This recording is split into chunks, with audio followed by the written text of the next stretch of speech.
இனிமே கண்ணை மூடிட்டு கடலை எண்ணெய் வாங்கலாம். ஏன்னா மந்த்ரா கடலை எண்ணெய் இதயத்தின் தயாரிப்பு. தாமிரபரணியை ஆட்சி செய்யும் தங்க மகன் திருநெல்வேலி தொகுதி வெற்றி வேட்பாளர் திரு நயினார் நாகேந்திரன் அவர்களை தாமரை சின்னத்தில் வாக்களித்து அமோக வெற்றி பெற செய்யுங்கள். உங்கள் தொழிற்சாலை மற்றும் நிறுவனத்தின் மின்சார தேவையை வங்கி நிதி உதவியுடன் சொந்தமாக சோலார் பிளான்ட் அமைத்து முழுமையாக நீங்களே பூர்த்தி செய்து கொள்ளலாம். Velan infra project private limited, Chennai. 9842252166.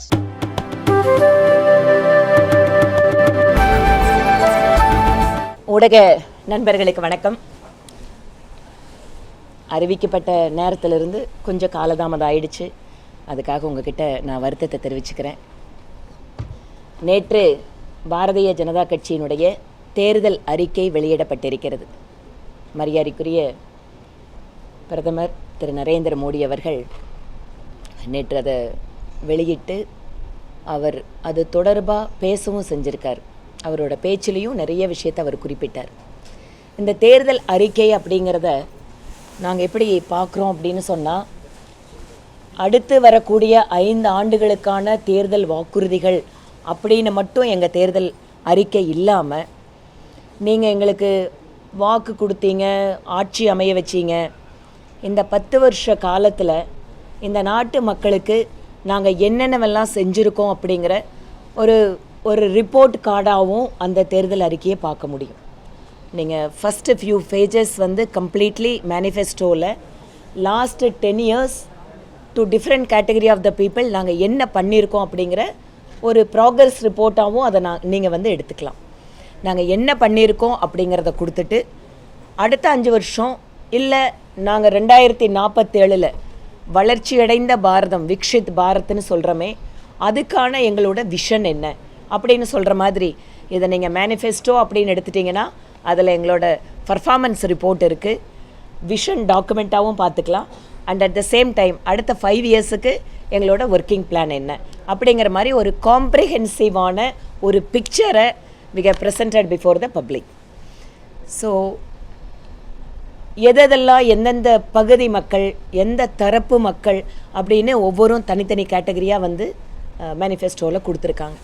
Starting from ஏழை குடும்பங்களுக்கான இலவச உணவு தானியங்கள். கொரோனா காலத்திலிருந்து ஒவ்வொரு குடும்பத்தில் இருக்கக்கூடிய ஒவ்வொரு நபருக்கும் 5 கிலோ அரிசி அல்லது கோதுமை அப்படிங்கிற அந்த கரீப் கல்யாண் அன்ன யோஜனா அப்படிங்கிற அந்த திட்டம் கிட்டத்தட்ட 80 கோடி மக்களுக்கு மேலே பலன் கொடுத்துட்ருக்கு. அந்த நேரத்தில் ஊரடங்கு நேரம் இருந்தது. அதுக்கு பின்னால் ஒரு பொருளாதார ரீதியாக பின்தங்கி இருக்கிற மக்களுக்கு உடனடியே உணவு தானியம் அப்படின்னு ஆரம்பித்த இந்த திட்டம் இன்றைக்கு பெருமளவு மக்களுக்கு அது பலன் தரக்கூடியதாக இருக்கிறதால அடுத்து வரக்கூடிய 5 வருஷ காலத்துக்கு மக்களை, குறிப்பாக ஏழ்மை நிலையில் இருக்கக்கூடிய மக்களுக்கு வயிறார உணவு உண்ணக்கூடிய அந்த திட்டம் அப்படிங்கிறது 5 வருட காலம் முழுமையாக செயல்படுத்தப்படும்.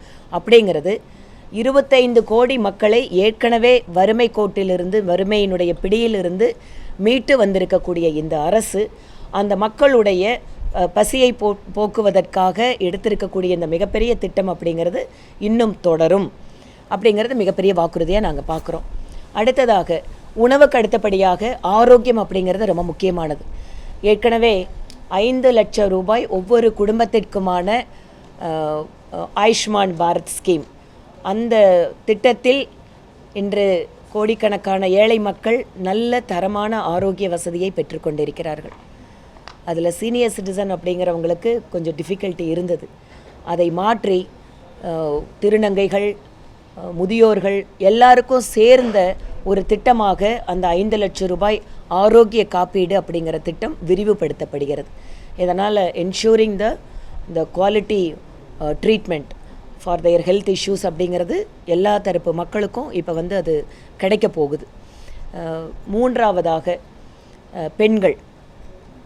இன்றைக்கு பெண்களுடைய முன்னேற்றம் அப்படிங்கிறதுல சுதந்திர இந்தியாவில் முதல் ஃபோக்கஸ் அவங்களுக்கு கல்வி அறிவு கொடுக்கறதா இருந்தது. லிட்ரஸி அப்படிங்கிறதா நம்ம டாப் ப்ரியாரிட்டியில் இருந்தது. இன்றைக்கி லிட்ரஸியிலிருந்து இந்தியா எம்பவர்மெண்ட்டை நோக்கி நாங்கள் நகர தொடங்கியிருக்கோம்.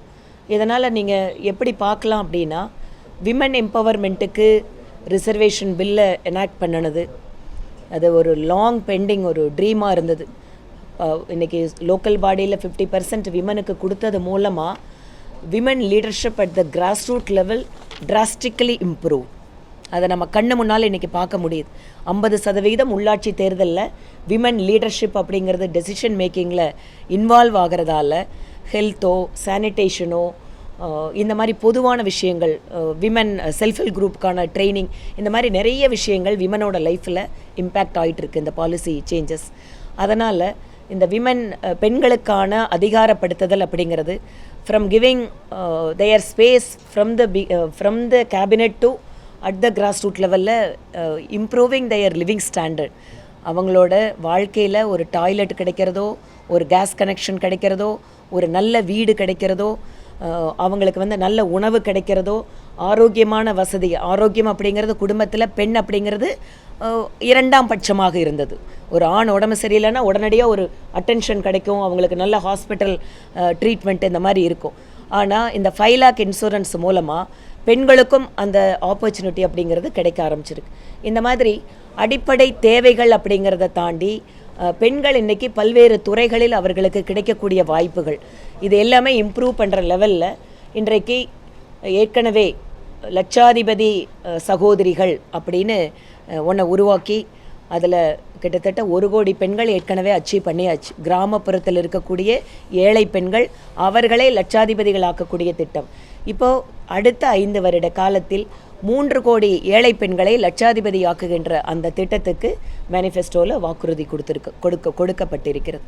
இவை இல்லாமல் டிஃபென்ஸ் மாதிரியான ஏரியாவில் இதுவரைக்கும் பெண்கள் ஆக்டிவான பார்ட்டிசிபேஷன் இல்லாத ஏரியாவில் கூட starting from Sainik school, opening of a Sainik school for women girls students, அதிலிருந்து தொடங்கி இன்றைக்கு பல்வேறு துறைகளில் அந்த கிளாஸ் சீலிங் அப்படின்னு சொல்லக்கூடிய உயர் பொறுப்புகளில் பெண்கள் அப்படிங்கிறத நோக்கி இந்த அரசாங்கம் அவர்களை ஹேண்ட் ஹோல்டிங் பண்ணி எடுத்துகிட்டு போகிறதுக்கான பல்வேறு சிறப்பு திட்டங்கள் வந்து இந்த மேனிஃபெஸ்டோவில் அறிவிக்கப்பட்டிருக்கு. அது இல்லாமல் ஒர்க் ஃபோர்ஸில் வந்து பெண்களோட பங்களிப்பை இம்ப்ரூவ் பண்ணுறது, செல்ஃப் ஹெல்ப் குரூப் அப்படிங்கிறது கூட ஒரு சுழல் நிதி வச்சுருக்கிறவங்க, கிராமப்புறத்தில் சின்னதாக பொருட்களை தயாரித்து அதை விற்பனையில் கூட கொஞ்சம் சிரமப்படக்கூடிய சுயதவி குழுக்களோட பங்களிப்பை ஐடி செக்டர், ஹாஸ்பிட்டல் செக்டர்னு பல்வேறு இடங்களில் அதை வந்து இம்ப்ரூவ் பண்ணுறதுக்கான ஒரு செயல் திட்டத்தை பிஜேபியினுடைய மேனிஃபெஸ்டோ கூறுகிறது. இதனால் ஒரு கிராமப்புறத்தில் இருக்கக்கூடிய பெண்கள் கூட சர்வீஸ் செக்டரில் சுயதவி குழுக்களோட பங்களிப்பை இம்ப்ரூவ் பண்ணுறது மூலமாக அவர்களுடைய சம்பாத்தியம், அவர்களுடைய வாழ்க்கை தரம் உயர்த்துதல் அப்படிங்கிறது சாத்தியமாகும், அதை சாத்தியமாக்க முடியும் அப்படிங்கிறது எங்களோட வாக்குறுதி. இது இல்லாமல் விவசாயிகள், ஏற்கனவே விவசாயிகளுக்கு வருடத்திற்கு 6000 ரூபாய் ஃபினான்சியல் அசிஸ்டன்ஸ் கொடுக்கறது அப்படிங்கிற திட்டம் வெற்றிகரமாக நடைமுறைப்படுத்தப்பட்டு வருகிறது. அவங்க போய் ஒவ்வொரு தடவையும் அவங்களோட இன்ஸ்டால்மெண்ட்டுக்காக கவர்மெண்ட் ஆஃபீஸில் காத்திருக்கிறதோ அல்லது அதில் முறைகேடுகள் நடக்கிறதோ அப்படிங்கிறத கம்ப்ளீட்டாக எராடிகேட் பண்ணி மிடில் மேன் எதுவும் இல்லாமல் 6000 ருபீஸ் அப்படிங்கிறத டைரெக்டாக அவங்களோட அக்கௌண்ட்டுக்கு ட்ரான்ஸ்ஃபர் பண்ணுறது மூலமாக டிரான்ஸ்பரன்சியை என்ஷூர் பண்ணியிருக்கோம். அது ரொம்ப வேகமாக நடைமுறைப்படுத்தப்பட்டிருக்கு. அதில் எந்த ஒரு மிடில் மேன் இல்லாமல் அதை எராடிகேட் பண்ணியிருக்கோம். இதனால் விவசாயிகள் என்னென்னவெல்லாம் கவர்மெண்ட்டு கொடுக்கறத நேரடியாக அவங்களுக்கு கிடைக்கிது. இது இல்லாமல் ஃபர்டிலைசர்ஸ்க்கான சப்சிடி அப்படிங்கிறத கண்டினியூ பண்ணிகிட்ருக்கோம். இது நேனோ யூரியா லேட்டஸ்ட் டெக்னாலஜிஸை அக்ரிகல்ச்சர் செக்டருக்கு கொடுத்து அதன் வாயிலாக ஏற்கனவே we are committed doubling of incoming of farmers அப்படிங்கிறத அதை என்ஷூர் பண்ணி அதை நோக்கி போயிட்டுருக்கோம். இதன் வாயிலாக குறிப்பாக காய்கறிகள், பழங்கள், பருப்புகள் இவை எல்லாமே உற்பத்தி கேந்திரங்களாக கிளஸ்டர்ஸாக மாற்றுறதுக்கான ஒரு செயல் திட்டத்தை எங்கள் விவசாயிகளுக்காக கொடுத்துருக்கோம். இதன் வாயிலாக உலக அளவிலேயே ஒரு பெரிய ஒரு ஊட்ட சத்து நிறைந்திருக்கக்கூடிய விளைபொருட்கள் கேந்திரமாக இந்தியா மாறுவதற்கான வாய்ப்பு. உணவு தானியங்கள் உற்பத்தியில் இன்றைக்கி தன்னிறைவை நோக்கி சென்று கொண்டிருக்கக்கூடிய நாம் பருப்புகள், பழங்கள், காய்கறிகள் இதை நோக்கியும் நம்ம வந்து இந்தியாவை இதை வந்து எக்ஸ்போர்ட் பண்ணுற அளவுக்கு மாற்றுறதுக்கான செயல் திட்டம் இருக்குது. இவை இல்லாமல் நேச்சுரல் கிளஸ்டர்ஸ்னு சொல்லப்படக்கூடிய ஒரு சில இடங்களில் கிடைக்கக்கூடிய பொருட்கள், அது எப்படின்னு பார்த்தீங்கன்னா 1 district 1 product, 1 station 1 product. இதன் வாயிலாக லோக்கலில் கிடைக்கக்கூடிய ப்ராடக்ட்டுக்கு அங்கேயே மார்க்கெட்டை உருவாக்குறதும், இந்த ஒன் டிஸ்ட்ரிக்ட் ஒன் ப்ராடக்ட் மூலமாக அவங்களுக்கு ஒரு குளோபல் மார்க்கெட்டை கிடைக்கிறதுக்கு என்ஷூர் பண்ணுறதுக்கும் திட்டங்கள் வந்து இந்த தேர்தல் அறிக்கையில் சொல்லப்பட்டிருக்கு. இது இல்லாமல் மாற்றுத்திறனாளிகள் அவங்களுக்கு வந்து பொது இடங்களை பயன்படுத்துவதில் அந்த வசதிகளை அவங்களுக்கு கட்டாயப்படுத்துறது, ஒரு எந்த பில்டிங் கட்டினாலும் எந்த ஒரு பொது வசதி இருந்தாலுமே அது மாற்றுத்திறனாளிகளுக்கு உகந்ததாக மாற்றுவதும், இளைஞர்களுக்காக அவங்களுக்கு வந்து improved sports facility, skill development ட்ரைனிங்கை வந்து இன்க்ரீஸ் பண்ணுறது. இதன் வாயிலாக இன்று உலக நாடுகளுக்கே இந்தியாவினுடைய இளைஞர்கள் சர்வீஸ் செக்டரில் அவங்க பங்களிப்பு அப்படிங்கிறத இம்ப்ரூவ் பண்ணுறது. இளைஞர்கள், பெண்கள், விவசாயிகள், ஏழை மக்கள், முதியோர்கள்.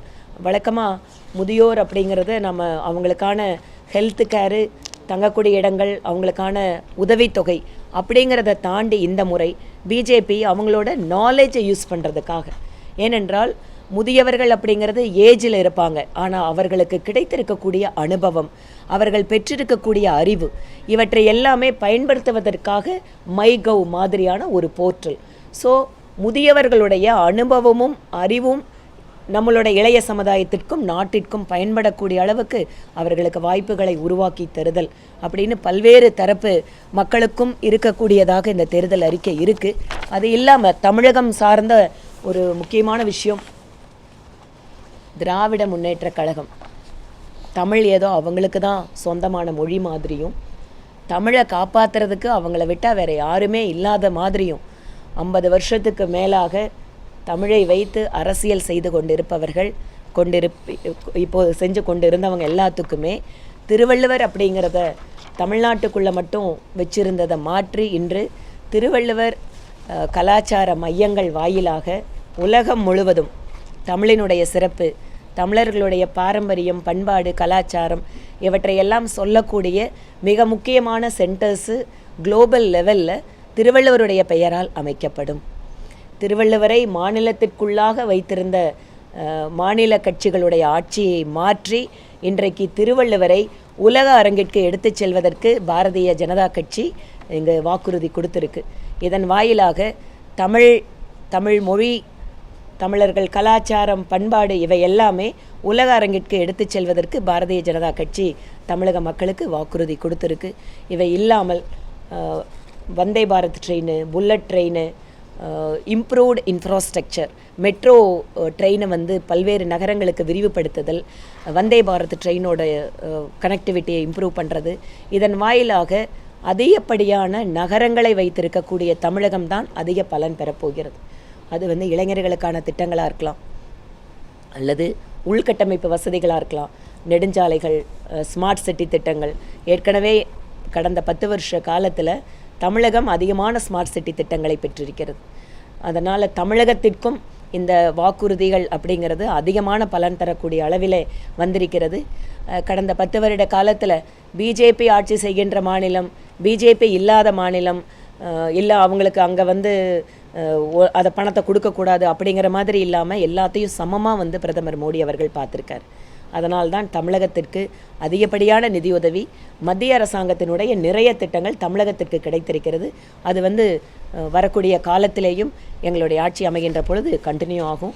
அதனால் எல்லா தரப்பு மக்களுக்குமான ஒரு தேர்தல் அறிக்கையாகவும், எல்லா மாநிலங்களுக்காகவும், குறிப்பாக வடகிழக்கு மாநிலங்கள், பழங்குடி மக்கள் நலன் சார்ந்த விஷயங்கள், ட்ரைபல் கம்யூனிட்டிஸ் அதிகமாக இருக்கக்கூடிய மாநிலங்கள், இந்த மாதிரி எல்லா மாநிலங்களுக்கும் சேர்ந்ததாகவும் எல்லா தரப்பு மக்களுக்கு இணைந்து, நாங்கள் முன்னாடியே சொன்ன மாதிரி சப்கா சாத் சப்கா விகாஸ், இது அனைவருக்குமான அரசு, அனைவருடைய வளர்ச்சிக்கான அரசு, அதை நோக்கி செல்கின்ற இந்த வளர்ச்சி பாதை அப்படிங்கிறது அனைவரையும் உள்ளடக்கியதாக இருப்பதற்காக நிறைய தேர்தல் அறிக்கையில் எங்களோட வாக்குறுதிகளை கொடுத்துருக்கோம். நம்மளோட டெக்னாலஜியை யூஸ் பண்ணுறது கூட 5G expansion, development of 6G, இதெல்லாமே வரக்கூடிய காலத்தில் ஏற்கனவே UPI அப்படிங்கிறது இன்றைக்கு உலகளாவிய அளவில் வந்துட்டுருக்கு. இன்றைக்கு இந்திய ரூபாயில் வர்த்தகம் செய்யக்கூடிய நாடுகளோட எண்ணிக்கை அதிகரிச்சிட்ருக்கு. உலக அரங்கில் பொருளாதாரத்தில் ஃப்ரெஜைல் 5ஆக இருந்த இந்தியா இன்றைக்கி வந்து டாப் 5ல் வந்திருக்கு. அந்த மாதிரி பொருளாதார ரீதியாகவும் வாய்ஸ் ஆஃப் குளோபல் சவுத், இன்றைக்கு உலக அரங்கில் இந்தியாவினுடைய கௌரவம், மரியாதை இதை இன்னும் பல்வேறு தளத்தில் எடுத்து செல்வதற்கும் இந்த தேர்தல் வாக்குறுதிகள் பிஜேபி மக்களுக்காக கொடுத்துருக்கு. முன்னாடி ஒவ்வொரு வீட்டுக்கும் கழிப்பிடம், ஒவ்வொரு வீட்டுக்கும் எலக்ட்ரிசிட்டி, ஒவ்வொரு வீட்டிலையும் கேஸ் கனெக்ஷன் அப்படிங்கிறத நாங்கள் சொல்லி அதை செயல்படுத்தியிருந்தோம். 2029 ஒவ்வொரு வீட்டிற்கும் பைப்லைன் வாயிலாக கேஸ் இணைப்பு அப்படிங்கிறதையும் சாத்தியமாக்குறதுக்கான திட்டங்கள் இவை எல்லாமே நிறைய வாக்குறுதியில் இருந்திருக்கு. நீங்களும் மீடியாவில் இன்றைக்கி நிறைய கவர் பண்ணியிருக்கீங்க. ஸோ அதனால் இந்த தேர்தல் வாக்குறுதிகள், எங்களுடைய செயல்படுத்திய திட்டங்கள் இவை எல்லாமே அனைத்து மக்களுக்கும், இந்தியாவில் இருக்கக்கூடிய அத்தனை மக்களும் முன்னேறக்கூடிய வகையிலே செயல் திட்டங்களோடு மக்கள் முன்பாக ப்ரெசென்ட் பண்ணியிருக்கோம்.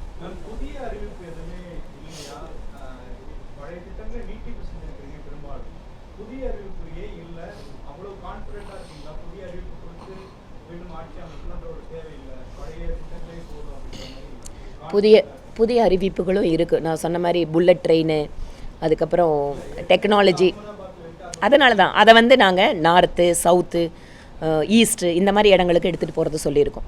ஸோ அதை நீங்கள் ஒவ்வொன்றா படிச்சிங்கன்னா ஏற்கனவே செஞ்சிட்ருக்கிற திட்டங்களுடைய நீட்சி ஒரு பக்கம், இன்னொரு பக்கம் நான் அதனால தான் சொன்னேன், it also we can see this manifesto as a vision document. நாங்கள் அடுத்த 2047 இந்தியாவை எந்த மாதிரி எடுத்துகிட்டு போகிறதுக்கான செயல் திட்டத்தையும் கொடுத்துருக்கோம். அதனால் நீங்கள் எதிர்பார்க்குற மாதிரியான கவர்ச்சிகர அறிவிப்புகள் ஏதாவது எதிர்பார்க்குறீங்களான்னு தெரியல, கொடுத்துருந்தோம்.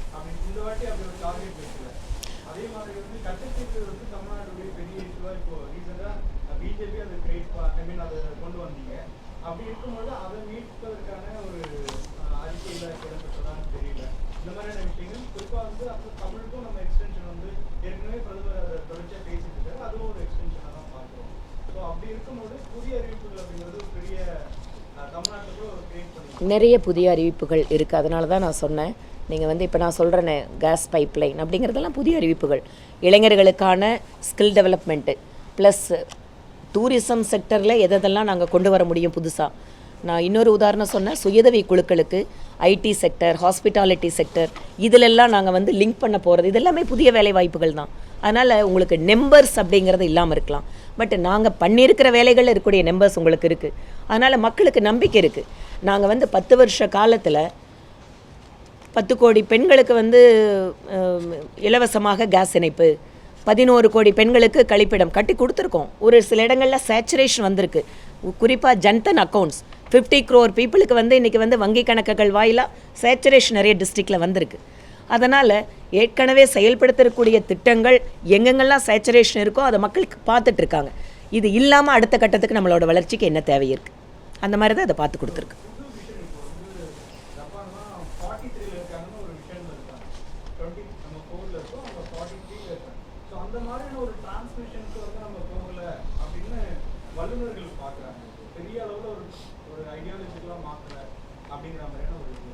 நம்ம இந்திய நாட்டில் ஜப்பானோட நீங்கள் கம்பேர் பண்ணிங்கன்னு சொன்னால் இத்தனை ஆண்டு காலம் ஆயிருக்கு நம்மளுக்கு எல்லாத்துக்கும் பேங்க் அக்கௌண்ட்டை ஓப்பன் பண்ணுறதுக்கு. இத்தனை ஆண்டு காலம் ஆயிருக்கு எல்லாத்துக்கும் அடிப்படை வசதிகளான கழிப்பிடமோ கேஸ் கனெக்ஷனோ கொடுக்கறதுக்கு. ஸோ அதனால் இமீடியட்டாக நம்ம உடனே அதை கம்பேர் பண்ணுறதுக்கு வாய்ப்பில்லை. ஆனால் நம்ம அதை நோக்கி முன்னேறிட்டு இருக்கோம். அதனால தான் சொன்னேன், நம்ம பொருளாதார ரீதியாக இன்றைக்கு 5வது பெரிய நாடாக இருக்கோம். 3வது இடத்துல கொண்டு வருவோங்கிற நம்பிக்கை இருக்குது. இது ஏதோ பிஜேபி கவர்மெண்ட் மட்டும் சொல்லலை, உலக நாடுகளில் இருக்கக்கூடிய பல்வேறு ஏஜென்சிஸ் சொல்கிறாங்க இந்தியா ரொம்ப வேகமாக வளர்ந்துட்டுருக்கு. இதெல்லாம் எப்படி சாத்தியமாச்சு? கண்ணு முன்னால் நாங்கள் அதை நிகழ்த்தி காட்டியிருக்கோம். அதனால் புதிய வேலை வாய்ப்புகள், இன்ஃப்ராஸ்ட்ரக்சர், நீங்கள் சொன்ன மாதிரி இன்றைக்கி ஜப்பானில் இருக்கக்கூடிய ட்ரெயினை பற்றி நம்ம எல்லாரும் பெருமையாக பேசுவோம், புல்லட் ட்ரெயின். இன்றைக்கி வந்தே பாரத் ட்ரெயினில் முக்கியமாக நம்ம என்ன பார்க்கணும், அந்த ட்ரெயினை நம்ம நாட்டில் தயாரிக்கப்பட்டதுங்க. நம்ம நாட்டில் தயாரிக்கப்பட்டது மட்டும் இல்லை, இன்றைக்கி நம்மளோட வந்தே பாரத் ட்ரெயின் பல்வேறு உலக நாடுகளுக்கு எக்ஸ்போர்ட் ஆகிட்டு இருக்கு. நம்மளோட யூபிஐ அப்படிங்கிறத உலக நாடுகள் பயன்படுத்த ஆரம்பிச்சிட்டாங்க. ஸோ இந்திய ரூபாயில் வர்த்தகம் நடக்கிறத இன்றைக்கி நம்ம சாத்தியமாக்கி காட்டிட்டோம். அதனால் அடுத்து வரக்கூடிய காலகட்டம் அப்படிங்கிறது குரூஷியலான காலகட்டம். அடிப்படையில் இன்றைக்கி மக்களுக்கு என்ன தேவையோ, இப்போ நாங்கள் எடுத்த உடனே ஜப்பான் மாதிரி நாங்கள் 4 சிட்டி உருவாக்கிட்டோன்னா நீங்கள் என்ன சொல்லுவீங்க? அங்கே பெண்களுக்கு ஹாஸ்பிட்டல் வசதி இல்லைங்க, நீங்கள் இதை கொடுத்து என்னங்க பிரயோஜனம்னு அடுத்த கேள்வி உங்ககிட்ட இருந்து வரும்.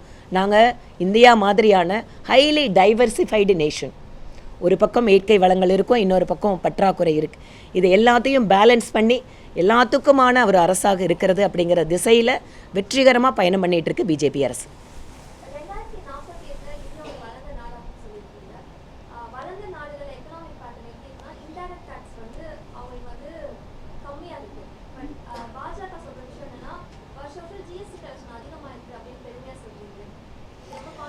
ஒவ்வொரு நாட்டோட பொருளாதாரமுமே ஒவ்வொரு விஷயத்தில் யூனிக்கானது.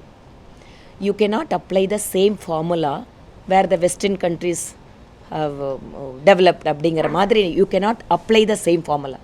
இந்திய நாட்டுக்கு என்ன தேவை, இந்திய நாட்டோட பொருளாதார ரீதியாக என்ன தேவை, நீங்கள் சொன்ன மாதிரி உதாரணத்துக்கு எடுத்துக்கலாம்.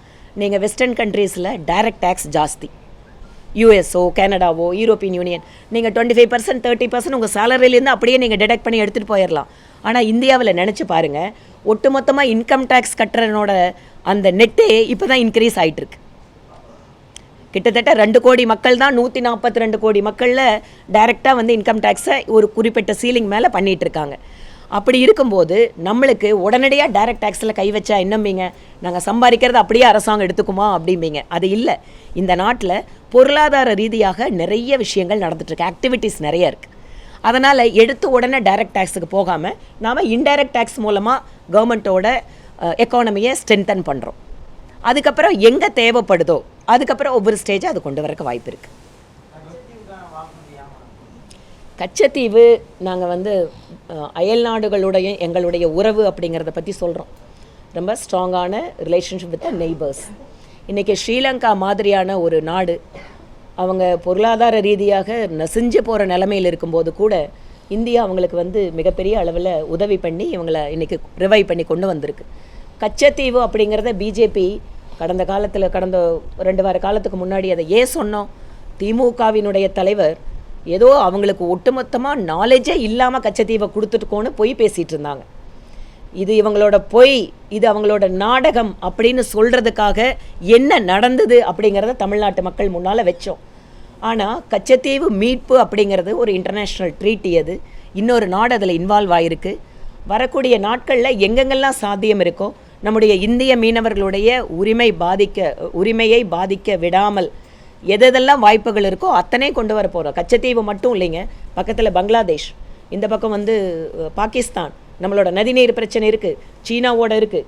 அதனால் எல்லா பக்கத்துலேயுமே இந்தியா வளருகின்ற பொழுது ஒவ்வொரு அயல் நாடுகளுடன் நம்மளோட உறவை மேம்படுத்துவதன் வாயிலாக இந்திய நாட்டினுடைய இறையாண்மை மற்றும் இந்தியர்களுடைய பாதுகாப்பு மற்ற அம்சங்களை செயல்படுத்துறது அப்படிங்கிறது தான் எங்களோட திட்டம்.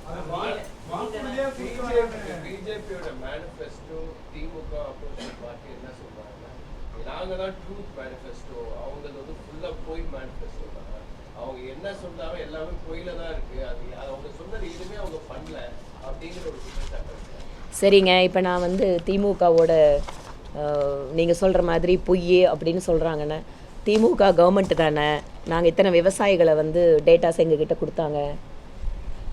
40 லட்சம் விவசாயிகள் தமிழ்நாட்டில், இவங்களுக்கெல்லாம் வந்து நிலம் இருக்குதுங்க, இவங்களுக்கெல்லாம் ஆதார் கார்டு இருக்குது, இவங்களுக்கெல்லாம் பேங்க் அக்கௌண்ட் இருக்குதுன்னு அவங்களுக்கு 6000 ரூபாய் அனுப்புங்கன்னு சொல்லி கொடுத்ததே தமிழ்நாடு கவர்மெண்ட்டு தானே. இந்த மாதிரி ஒவ்வொன்றும் நான் சொல்ல முடியும். ஸ்மார்ட் சிட்டியில் வர்ற பணம் யாருங்க எடுத்துகிட்டு போனாங்க? ஸ்மார்ட் சிட்டியில் வர்றத அத்தனை சிட்டிஸ்க்கும் வந்து 500 கோடியிலிருந்து எல்லாத்தையுமே கொடுத்தது சென்ட்ரல் கவர்மெண்ட். அந்த பணம் எங்கே போச்சு? நேரடியாக கொடுத்தது தானே. அப்போ வந்து இதில் எங்கே இருக்குது பொய்? அதாவது பொய்யே அப்படின்னு சொன்னால் திமுகவோட தேர்தல் அறிக்கையை நாங்கள் ஒவ்வொன்றா எடுத்து சொல்லலாம். ஆனால் எங்களோட தலைவர்கள் அதை சொல்லிகிட்டு இருக்காங்க. எங்களை பார்த்து பொய்ன்னு சொன்னால் நீங்கள் உங்களோட ஒட்டுமொத்த உருவமே பொய் அப்படிங்கிறதான் நாங்கள் சொல்ல முடியும்.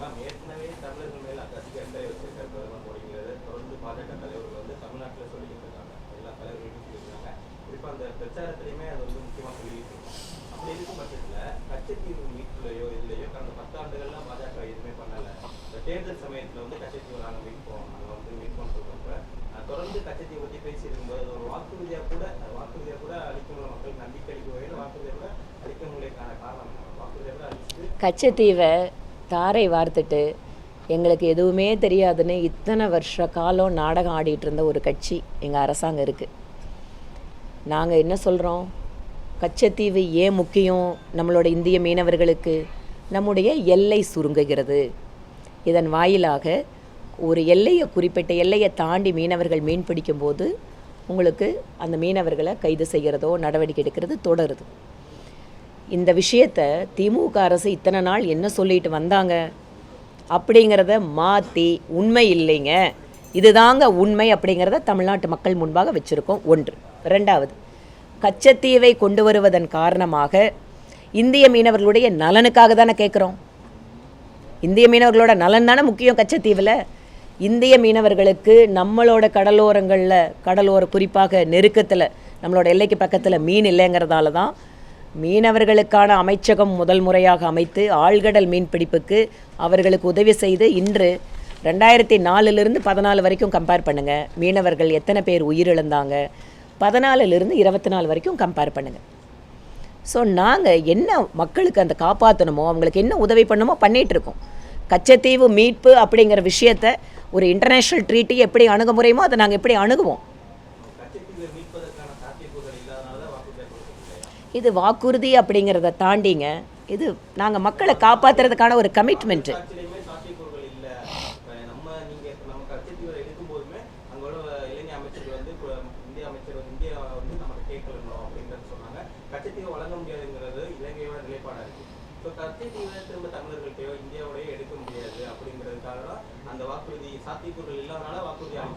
நீங்கள் வரக்கூடிய காலத்தில் பார்க்கலாம் கச்சத்தீவு விஷயத்தில் எப்படி மத்திய அரசு அணுகுது அப்படிங்கிறத நீங்கள் பார்த்து புரிஞ்சுக்கலாம். நான் திருப்பியும் சொல்கிறது, இந்திய மீனவர்களுடைய நலன் அதுதானே கச்சத்தீவில் இன்றைக்கி இஷ்யூ.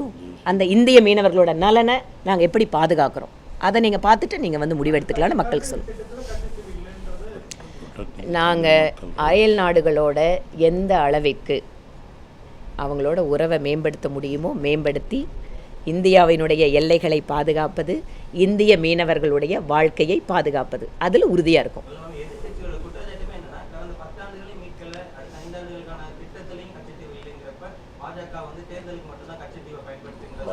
நான் அதனால தான் கச்சத்தீவு விஷயத்தை ஏன் எடுத்தோன்னு நாங்கள் சொன்னோம்.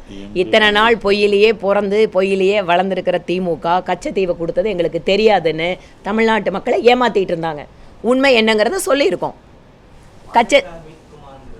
பாஜக மீட்கும் அப்படிங்கிறத உங்களுக்கு வந்து செயல்முறையில் காட்டுறோம். ஒரே நாடு ஒரே தேர்தலுக்கு வாக்குறுதி கொடுத்துருக்கோம். தேர்தல் எப்படி ஒரே நேரத்தில் நடத்துறது அப்படிங்கிறத தொடர்பாக ஒரு குழு அமைக்கப்பட்டு அந்த குழுவும் எல்லா கட்சிக்கிட்ட ஆலோசனை கேட்டு அந்த ரிப்போர்ட்டை கொடுத்துருக்கு. It is an ongoing process. ஒரு ரிஃபார்ம் பண்ணுறதுக்கான இந்தியன் கவர்மெண்ட்டோட முயற்சி அது. அதில் எல்லாத்தோட கருத்துக்களும் கேட்கப்படும். எங்கெங்கெல்லாம் டிஃபிகல்ட்டிஸ் இருக்கோ அதை எப்படி நம்ம வந்து சரி பண்ணுறது அப்படிங்கிறதும் பார்ப்போம். அதனால் ஒரே நாடு ஒரே தேர்தல் அப்படிங்கிறது இமேஜினரி கிடையாது. It is very much possible. அதை எப்படி ரீச் பண்ணுறது அப்படிங்கிறது அது இட்ஸ் ஆன்கோயிங் ப்ராசஸ். அதில் எல்லா ஸ்டேக் ஹோல்டர்ஸும் அதில் இருப்பாங்க.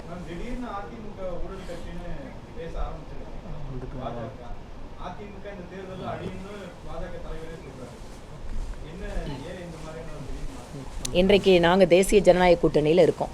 தமிழ்நாட்டு மக்களுக்கு ஏன் தேசிய ஜனநாயக கூட்டணிக்கு வாக்கு கொடுக்கணும் அப்படின்னு பேசுகிறோம்.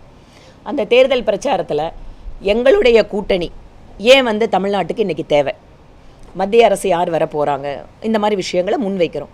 அப்படி இருக்கும்போது எதிரில் இருக்கிற கூட்டணி கட்சிகள் ஏன் அவங்க வந்து ஒரு ஃபெயில்யூர் அவங்களுக்கு ஏன் வந்துச்சு, மக்கள் ஏன் அவங்கள வந்து நம்பக்கூடாது அப்படின்னு சொல்கிறதுக்கு எங்களுக்கு எல்லா விதமான ரைட்டும் இருக்குது. அதனால் நீங்கள் வந்து அந்த கூட்டணி இருந்ததா இல்லை இது இருக்குமா அப்படிங்கிற கேள்விகளுக்கு நாங்கள் போகலை.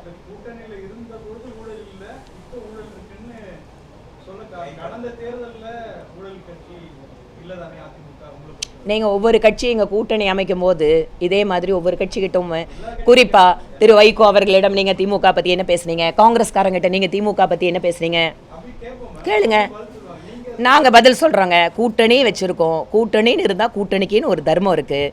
இப்போ எங்களோட கூட்டணி இருக்குது ஏங்க, அது எல்லா கூட்டணிக்கும் பொருந்துமா இல்லையா? நீங்கள் வந்து உங்களோட பதிலை வந்து எங்கிட்ட எதிர்பார்க்காதீங்க. இன்னைக்கு தேசிய ஜனநாயக கூட்டணி தமிழகத்திற்கு ஏன் வேண்டும், இதுதான் எங்களோட தேர்தல் பிரச்சாரம். அவ்வளோதாங்க. நன்றி. இப்போ வந்து திரு சுதாகர் ரெட்டி அவர்கள் தேர்தல் அறிக்கை பிரம்மாண்டமா இருக்கு பாத்தீங்கன்னா. ஆமாங்க, ஆமாம், நீங்கள் வந்து சொல்கிறீங்க பிரம்மாண்டமாக இருக்குது தேர்தல் அறிக்கைன்னு. இதே மாதிரி தேர்தல் அறிக்கையை இதுக்கு முன்னாடி 2 தேர்தலையும் கொடுத்தாங்க, மக்கள் ஒத்துட்டாங்களா? அதிகாரப்பூர்வமான எதிர்க்கட்சியாக கூட காங்கிரஸ் வர முடியல. அதனால் ஒரு பெரிய கோட்டை கட்டுறாங்க. அங்கே என்ன பில்டிங் ஸ்ட்ராங்கு, பேஸ்மெண்ட் வீக்கு. ஆனால் எங்களோட பேஸ்மெண்ட் ரொம்ப ஸ்ட்ராங்காக இருக்குங்க. நாங்கள் டெலிவரி பண்ணுறோம். தேர்தலுக்கு முன்பு வரைக்கும் அதிமுகவோட உட்கட்சி விவகாரத்தில் தலையிடாது பாஜகங்கிறது நிலைப்பாட்டில் இருக்கு. இப்போ தேர்தல் ஆரம்பிச்சு ஏங்க இப்போ நான் கேட்குறேன், இப்போது தேர்தலுக்கு இன்னும் 3 நாள் இருக்குது. நாங்கள் தனியாக கூட்டணி அமைச்சிருக்கோம். நாங்கள் என்ன பிரச்சாரம் பண்ணுறோமோ பண்ணுறோம். நீங்கள் உள்ள ஆப்ரேஷன் பண்ணுறதுக்கு இது நேரம் இல்லைங்க. இப்போ ஓட்டு போடுற நேரம். இப்போ வந்து